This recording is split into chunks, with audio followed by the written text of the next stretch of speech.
The morning Marcus Webb discovered the truth about the Silent Ones, the world had already been dead for 3 years. He stood at the edge of what used to be downtown Portland, binoculars pressed against his weathered face, watching the infected swarm below move in patterns that made his skin crawl. They weren't wandering aimlessly anymore. That was the first thing he noticed. The second thing was worse, they were building something. Marcus had survived this long by trusting his instincts, and every fiber of his being screamed that something fundamental had changed. He lowered the binoculars and turned to his companion, a former pediatric nurse named Rachel Montgomery, who crouched beside him on the rooftop of an abandoned hotel. Her green eyes were fixed on the same disturbing scene, her knuckles white as she gripped her rifle. "Tell me you're seeing what I'm seeing," Marcus whispered, though whispering wasn't necessary at this distance. Rachel nodded slowly, her jaw tight. "They're organizing." "That's not possible. The infected don't organize." But they were. Below them, hundreds of the creatures moved with purpose, dragging concrete slabs, metal beams, and debris toward the old civic center. They worked in groups, some carrying materials while others seemed to direct the effort with jerking gestures and guttural sounds that almost resembled communication.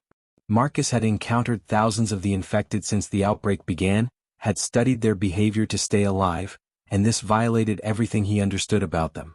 They were supposed to be mindless, driven only by hunger and basic predatory instincts. This looked like construction. This looked like civilization. Rachel touched his shoulder, pointing toward the north end of the square where the crowd parted. 3 figures emerged from the civic center and Marcus felt his breath catch. They were infected, that much was clear from their pale, mottled skin and jerking movements, but they were different. They wore remnants of clothing that seemed deliberately arranged, not just random tatters. More disturbing, they moved with fluid grace, their heads turning to survey the construction work with what appeared to be critical assessment. "The Silent Ones," Rachel breathed, and Marcus recognized the term from scattered radio transmissions they'd intercepted over the past few months. Survivors from other settlements had whispered about evolved infected creatures that retained some fragment of human intelligence. Most people dismissed it as hysteria, the mind seeing patterns in chaos because the alternative was too terrifying. Marcus had been one of those skeptics. Until now. One of the Silent Ones raised its arm, and the entire construction site went still. Complete, absolute silence fell over hundreds of infected who moments ago had been a mass of groaning, shuffling movement. The creature's head tilted, as if listening, and then it pointed toward a specific section of the structure. Immediately, a group of infected moved to reinforce that area. "We need to get back to camp," Marcus said, his voice barely audible. "We need to tell the others." Rachel was already moving, crawling backward from the roof's edge. They'd left their settlement, Haven Point, 3 days ago on a supply run. What was supposed to be a routine scavenging mission into the dead city had turned into something else entirely. If the infected were evolving, if they were developing intelligence and organization, then every survival strategy humanity had developed over the past 3 years was obsolete. They made their way down the hotel's emergency stairs, moving through the familiar darkness with practiced efficiency. Marcus's mind raced ahead to Haven Point, to the 47 souls depending on the intelligence he and Rachel brought back from these runs. How did you defend against an enemy that was learning? That was adapting? They emerged into the alley behind the hotel, and Marcus immediately froze. Fresh scratch marks scored the asphalt, forming lines that were too straight, too deliberate to be random. Rachel saw them too, her rifle coming up to her shoulder. The marks formed an arrow pointing east toward the old industrial district, toward the route they'd planned to take back to Haven Point. "It's a message," Rachel whispered, and Marcus heard the fear in her voice that mirrored his own. "They're communicating with us." Marcus looked back toward the civic center, then at the arrow scratched into the ground. The infected had never tried to communicate before. They never needed to. They simply killed. But if the Silent Ones were different, if they wanted something beyond blind consumption, then everything had changed. The question that terrified Marcus most wasn't whether they should follow the arrow's direction. It was whether they'd ever really had a choice at all. The infected had been silent for 3 years and now it seemed they were ready to speak. Marcus and Rachel stood frozen in the alley for 30 seconds that felt like 30 minutes, the weight of the decision pressing down on them like the gray Portland sky above. The arrow scratched into the asphalt seemed to pulse with menace, though Marcus knew that was just his imagination working overtime. Rachel broke the silence first. We go around. Take the waterfront route instead. It was the smart choice, the safe choice, but something nagged at Marcus. In 3 years of survival, he'd learned that ignoring new developments got you killed just as quickly as charging into them blindly. Wait, he said, pulling out his worn notebook where he'd been documenting infected behavior patterns. He'd marked every unusual sighting, every deviation from the norm, building a map of anomalies that had seemed random until this moment. He flipped through pages of observations, his finger stopping on an entry from 6 weeks ago. Carson's group. They found markings before they went silent. Rachel's face paled. Carson had 15 people. We found their settlement burned to the ground. Marcus nodded grimly. But we never found bodies. Everyone assumed the infected overran them, but what if that wasn't what happened? What if they followed the markings? The implications hung between them like a noose. Rachel adjusted her pack, her practical nurse's mind already working through possibilities. So we have 2 scenarios. Either these markings lead to a trap, or they lead to something the Silent Ones want us to see. Either way, it's bad news. Marcus tucked the notebook away and checked his pistol, a habit more than necessity since he'd counted his remaining bullets that morning. 13 rounds. Rachel had maybe 30 rifle rounds left. Not enough for a prolonged fight, barely enough to get them out of a bad situation if they were lucky. We take the waterfront, Marcus decided. But we document every marking we see along the way. If the Silent Ones are trying to herd survivors somewhere, Haven Point needs to know about it. They moved east through the alley, then cut south toward the Willamette River, staying low and keeping to the shadows. The city was a graveyard of human civilization, every building a tomb of old dreams. Burned-out cars lined the streets, their metal skeletons rusted and picked clean. Vines had begun reclaiming the concrete, nature slowly digesting humanity's footprint. They'd gone 3 blocks when Rachel grabbed Marcus's arm, pointing to the side of a delivery truck. More scratch marks, these ones forming a circle with radiating lines. A sun symbol or something like it. Marcus photographed it with his old Polaroid camera, one of their most precious possessions since electronics had become unreliable. The film was running low, but this was worth it. 2 blocks further, they found another symbol on a storefront window, scratched into the glass. This one was more complex. 2 circles connected by a wavy line. Marcus felt his unease growing. These weren't random territorial markings. This was language. This was writing. How long? Rachel asked quietly as they paused in the doorway of an old pharmacy. How long have they been evolving and we just didn't notice? It was the question that terrified Marcus most. The outbreak had happened so fast, society collapsing in weeks as the infection spread. Everyone had been too focused on survival to pay attention to subtle changes in infected behavior. But evolution didn't work that fast, not naturally. Something else was happening, something that accelerated the process. They reached the waterfront as the afternoon light began to fade, and that's when they saw the boats. A dozen small craft were moored at the old marina, swaying gently in the current. That alone was unusual. Most boats had been scavenged or destroyed in the early days. But what made Marcus's blood run cold was the symbols painted on their hulls, the same markings they'd been following through the city. And sitting in the nearest boat, perfectly still, perfectly silent, was an infected. Not a silent one, just a regular infected, but it sat with an eerie patience that defied everything Marcus knew. It wasn't attacking. It wasn't feeding. It was waiting. Rachel's rifle came up, but Marcus pushed the barrel down gently. Don't. It hasn't seen us yet. But even as he said it, the infected's head turned slowly in their direction. Its milky eyes fixed on them with unmistakable awareness. Marcus felt his heart hammering against his ribs. The creature opened its mouth, and instead of the expected moan or shriek, it made a sound that froze Marcus to his core. It spoke. One word, garbled and wet, but unmistakable in its intent. Come. Then it gestured toward the boats with a deliberate human motion, and Marcus realized with dawning horror that this wasn't an ambush. This was an invitation. Marcus and Rachel retreated into the shadows of a collapsed warehouse, their backs against cold concrete, both struggling to process what they'd just witnessed. The infected in the boat remained motionless, still gesturing toward the vessels with that horrible, patient intelligence. Rachel's hands trembled as she lowered her rifle. It spoke, Marcus. That thing spoke to us. Marcus forced himself to think past the fear, to analyze the situation like he'd analyzed 1,000 dangerous scenarios before. The infected wasn't attacking. It had lured them here with the symbols, yes, but not to kill them. If the Silent Ones wanted them dead, they'd be dead. The construction site they'd observed had hundreds of infected. An ambush would have been trivial.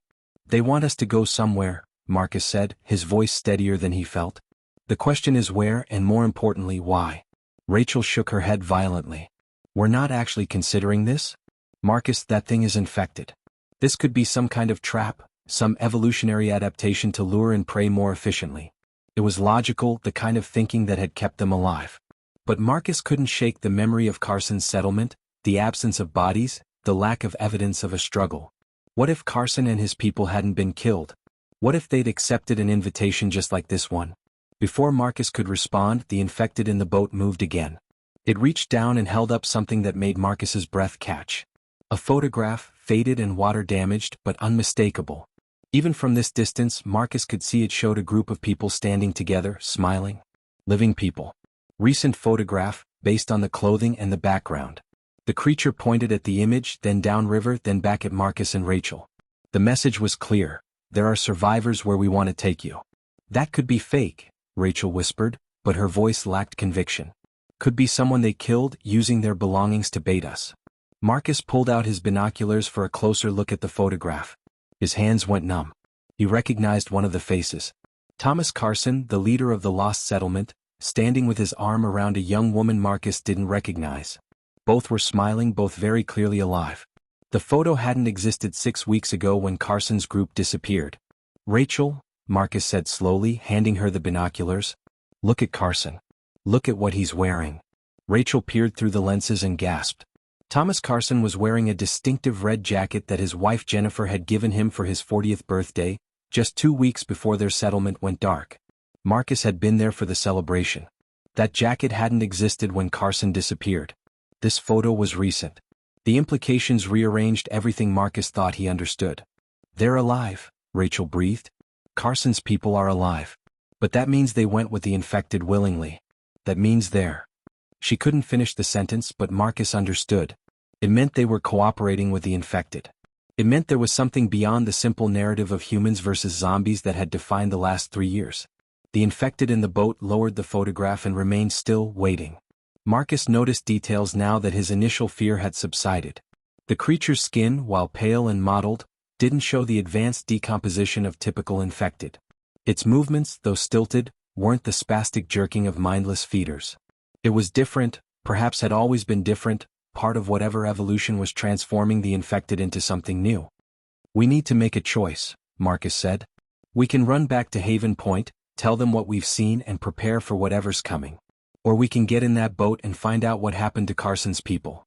Rachel was quiet for a long moment, her scientific mind warring with her survival instincts. Finally she spoke. If we go back without answers, Haven Point will panic. We'll either fortify and starve, or we'll run and get picked off. But if this is real, if there's actually something happening that we don't understand, we need intelligence. Marcus nodded. We take precautions. We mark our route, set up dead drops with information in case we don't come back. And we stay armed. They spent the next 20 minutes preparing, leaving messages hidden in waterproof containers at specific locations that Haven Point's other scouts would check. Marcus wrote quickly, documenting everything they'd seen, his hand cramping as he filled page after page. If this was a trap, if they didn't return, at least their people would know the truth. When they finally emerged from hiding and walked toward the marina, the infected watched them approach with those unsettling, aware eyes. Marcus's finger rested on his pistol's trigger as they reached the boat. The creature gestured for them to sit, then took up a position at the motor. With movements that seemed practiced, almost routine, it started the engine. As the boat pulled away from the dock and headed downriver into the dying light, Marcus looked back at Portland's dead skyline and wondered if he'd just made the last mistake of his life. The boat cut through dark water as evening settled over the Willamette River, and Marcus kept his eyes fixed on the infected pilot, watching for any sign of aggression, any hint that this journey would end in violence. The creature's hands on the motor controls were steady, almost practiced, and that unsettled Marcus more than erratic behavior would have. This thing had done this before, had piloted survivors down this same route, and the implications were staggering. Rachel sat across from him, her rifle across her lap, her eyes scanning the shoreline as they passed the decaying remnants of riverside communities. The silence between them was heavy with unspoken questions, and the only sounds were the motor's hum and the gentle slap of water against the hull. They'd been traveling for nearly an hour when the infected pilot began to slow the boat, steering toward the western shore where the landscape shifted from urban decay to overgrown industrial zones. Old warehouses loomed against the darkening sky, their broken windows like empty eye sockets. Marcus tensed, his hand moving to his pistol, but Rachel touched his arm gently, her gesture urging patience. The boat slid against a concrete dock that showed signs of recent repair, wooden planks replacing rotted sections, rope lines properly secured. This wasn't abandoned infrastructure. This was maintained, and that single observation changed everything. The infected pilot killed the motor and stepped onto the dock with surprising grace, then turned and made that same deliberate gesture, inviting them to follow. Marcus and Rachel exchanged glances, our entire conversation passing between them in that look. They'd come this far. Turning back now would leave them with nothing but more questions. They climbed onto the dock, weapons ready, and followed the creature along a path that had been cleared through the undergrowth. Security lights suddenly flickered to life, solar-powered units that cast pale illumination over the trail, and Marcus realized they were being watched. Cameras, old security equipment repurposed and repositioned, tracked their movement.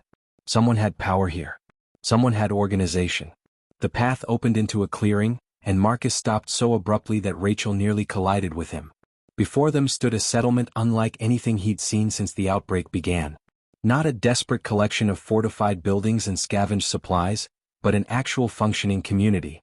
Prefabricated structures arranged in orderly rows, gardens growing vegetables under protective netting, solar panels and wind turbines providing power. And moving among the buildings, working together in the lamplight, were humans and infected. Marcus felt his reality fracturing. A woman, clearly human and clearly healthy, walked past carrying a crate of supplies, nodding to an infected that was repairing a fence section. Neither showed fear of the other. Neither showed aggression. They were coexisting, working together, and Marcus's mind struggled to reconcile what he was seeing with everything he knew about the infected. "Welcome to New Haven," a voice called out, and Marcus spun to see a man approaching from the largest structure. He was in his 50s, beard neatly trimmed, wearing clean clothes that looked recently washed. Behind him walked two figures, one clearly human, the other unmistakably one of the silent ones, its pale skin and jerking movements marking it as infected, but its eyes sharp with intelligence. The human stepped forward, and Marcus felt Rachel's sharp intake of breath. It was Thomas Carson, alive and well, still wearing that distinctive red jacket. "Marcus Webb," Carson said with a slight smile. "Rachel Montgomery. I hoped you'd be the ones to accept the invitation. Your analytical nature, Marcus, and your medical background, Rachel. We need people like you." Marcus raised his pistol, not pointing it directly at Carson but making his readiness clear. "What is this place, Tom? What happened to your people?" "We found your settlement burned." Carson nodded sadly. "A necessary deception. We had to make everyone believe we were dead, or else the other settlements would have come looking, would have tried to stop what we're building here. Marcus, Rachel, I know this seems impossible, but you need to listen.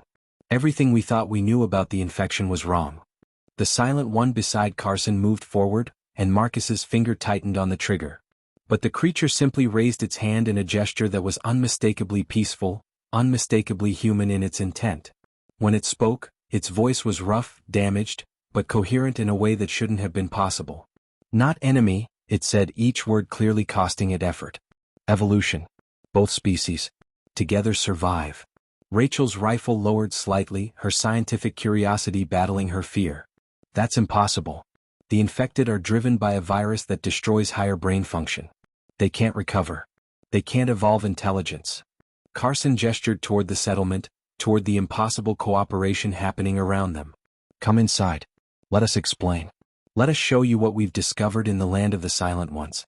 Let us show you why the infection happened and, more importantly, what it's transforming us all into."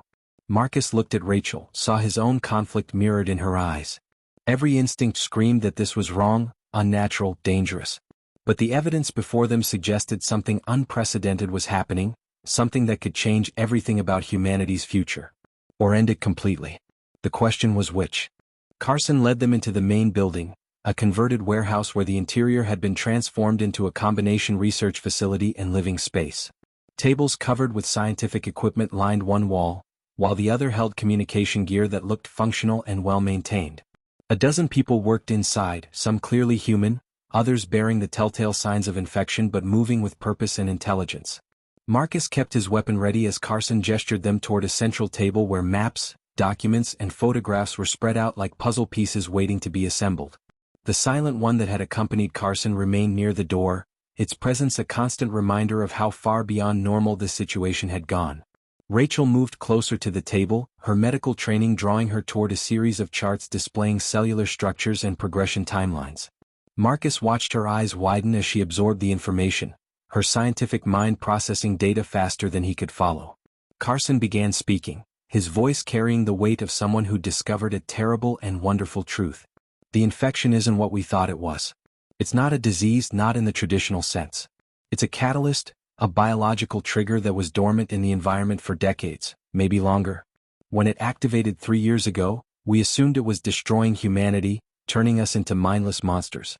We were wrong. It's transforming us, forcing an evolutionary leap that our species isn't ready for. Marcus interrupted, his skepticism clear. That's insane, Tom. We've all seen what the infected do. They kill, they feed, they destroy. There's nothing evolutionary about that. Carson nodded, expecting the objection. In the first stages, yes. The initial transformation is violent, chaotic. The human mind can't handle the neurological changes, and it breaks down into base instincts. Hunger, aggression, territorial behavior. Most infected never progress beyond that stage. They remain trapped in that primitive state until they decompose or are destroyed. But a small percentage, perhaps 5%, continue to evolve. Their neural pathways rebuild themselves, creating something new. Something that retains memory, intelligence, even personality, but enhanced with capabilities we're only beginning to understand. Rachel looked up from the charts, her face pale. These cellular structures show accelerated healing, enhanced sensory perception, and resistance to conventional diseases. If this is accurate, the silent ones are essentially immune to everything except massive physical trauma. They don't age, Marcus. The infection halts the aging process entirely. The implications hit Marcus like a physical blow. Immortality through infection. Evolution through what everyone had assumed was extinction. But the cost was monstrous. Losing your humanity, watching yourself transform into something that terrified the people you'd once protected. Carson continued, moving around the table to stand before a large map marked with red and blue zones. There are others like us, scattered settlements where humans and silent ones have reached an understanding. We're learning from each other, building something new. The infected who retain intelligence, they remember being human. They don't want to kill us. They want to help us survive what's coming. Marcus felt ice in his veins. What's coming? The silent one by the door moved forward, and this time Marcus didn't raise his weapon. The creature approached the table and pointed to the red zones on the map with a finger that trembled from the effort of controlled movement. When it spoke, its voice carried an urgency that transcended its damaged vocal cords. Stage 3 infected. No intelligence return. Only hunger. Only kill. Growing in number. Will consume all. Human and silent one. No difference to them. Must unite or all die. Carson enlarged a section of the map showing the interior regions east of the Cascades. We've documented massive hordes gathering in the Deadlands, infected that have been evolving differently. They're not gaining intelligence. They're becoming more efficient predators, coordinated pack hunters with a single purpose: feeding.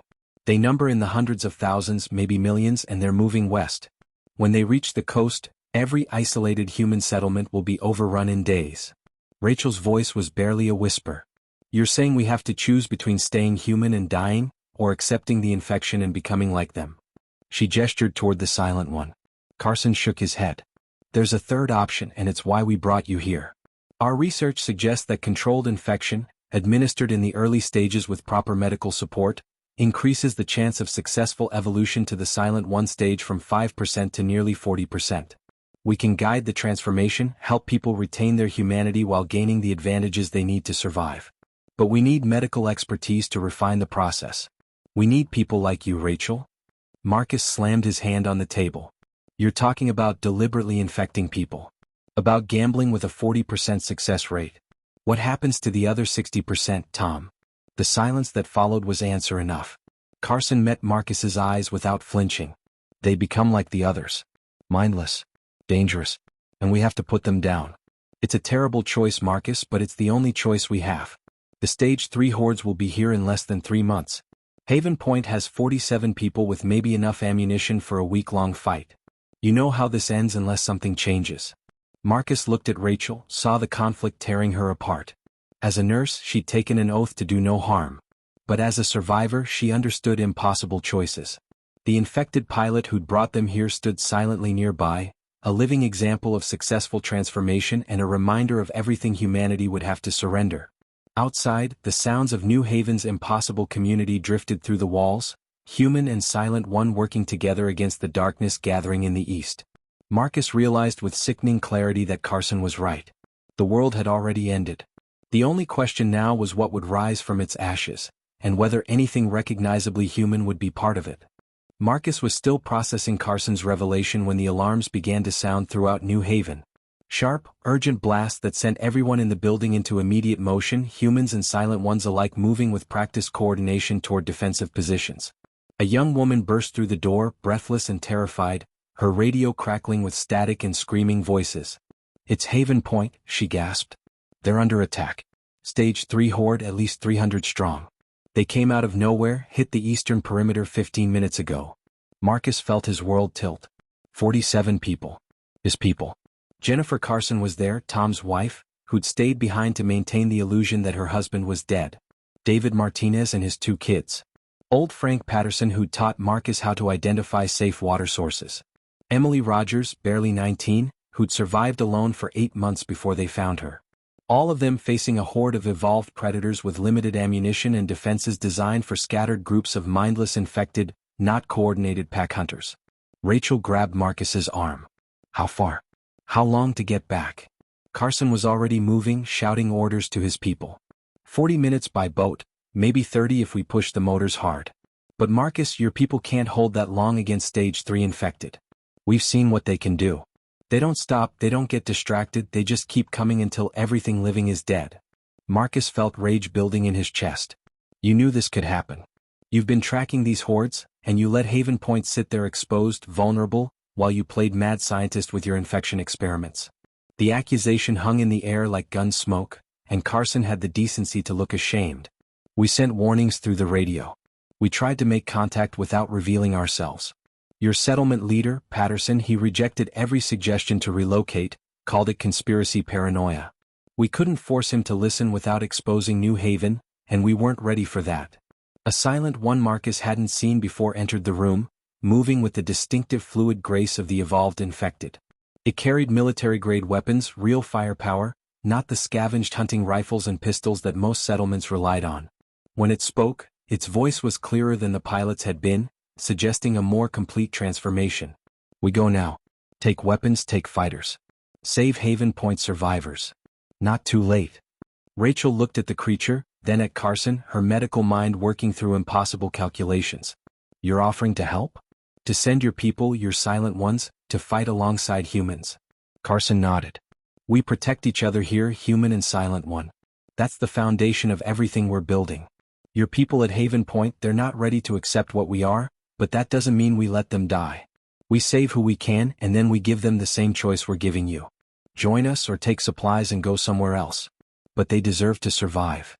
Marcus wanted to refuse, wanted to reject everything about this insane alliance, but the screaming voices on the radio cut through his pride. People were dying.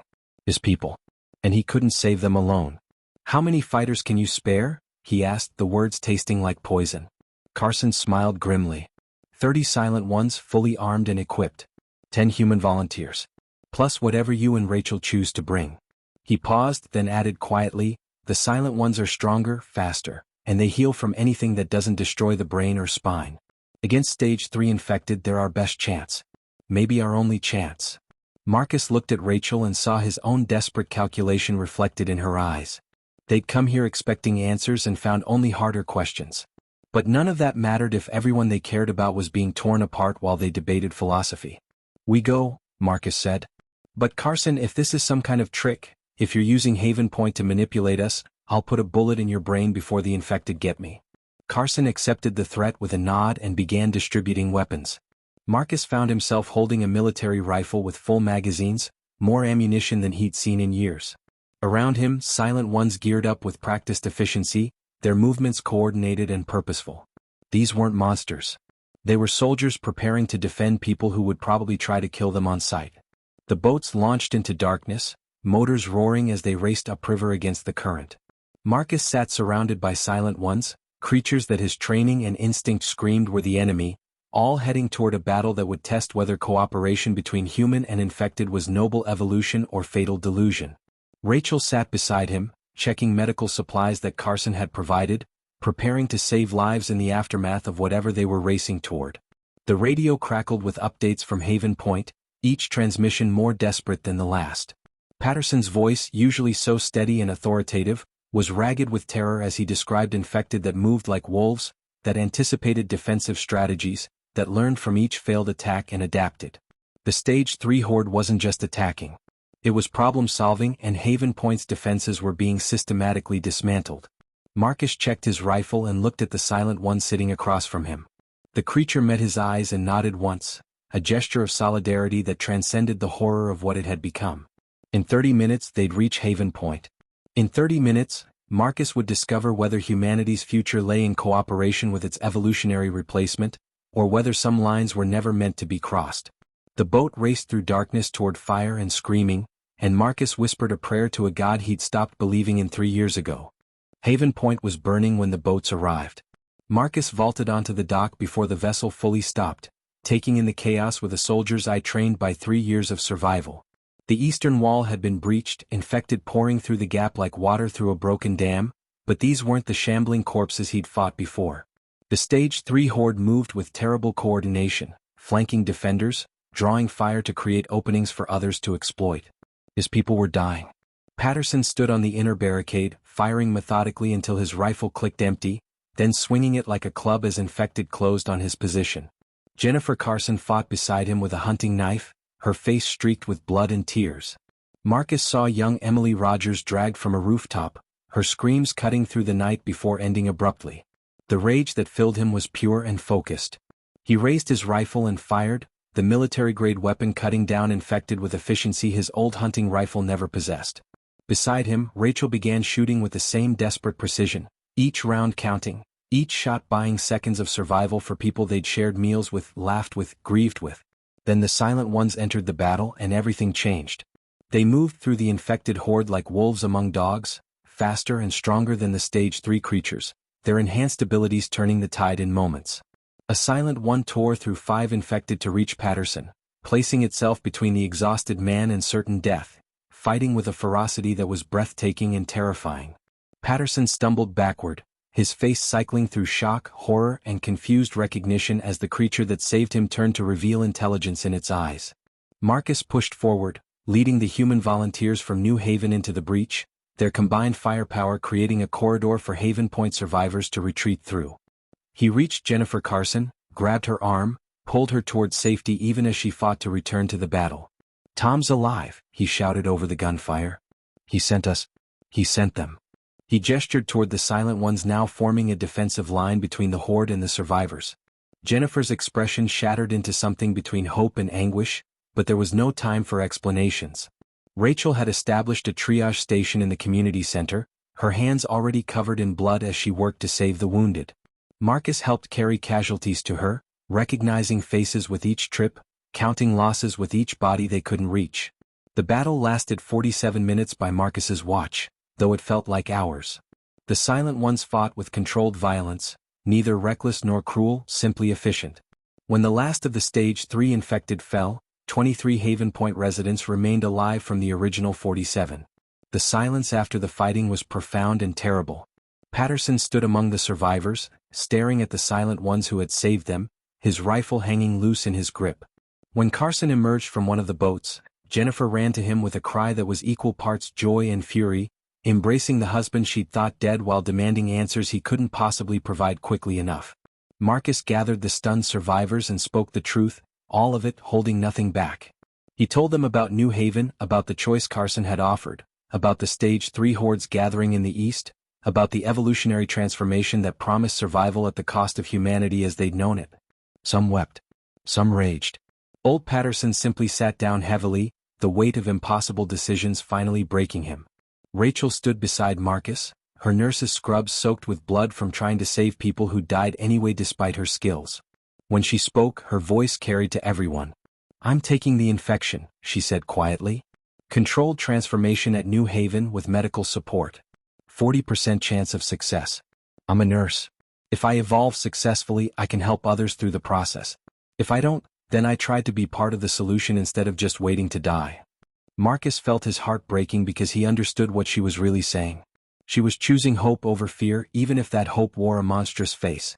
He looked at the silent ones standing in the firelight, creatures that had been human once and might be human again in some new way. He thought about Emily Rogers, dead at 19 because they hadn't adapted fast enough. He thought about the Stage 3 hordes coming, unstoppable and inevitable. Then he looked at Carson, at the impossible community he'd built, at the fragile alliance between species that might be humanity's only future.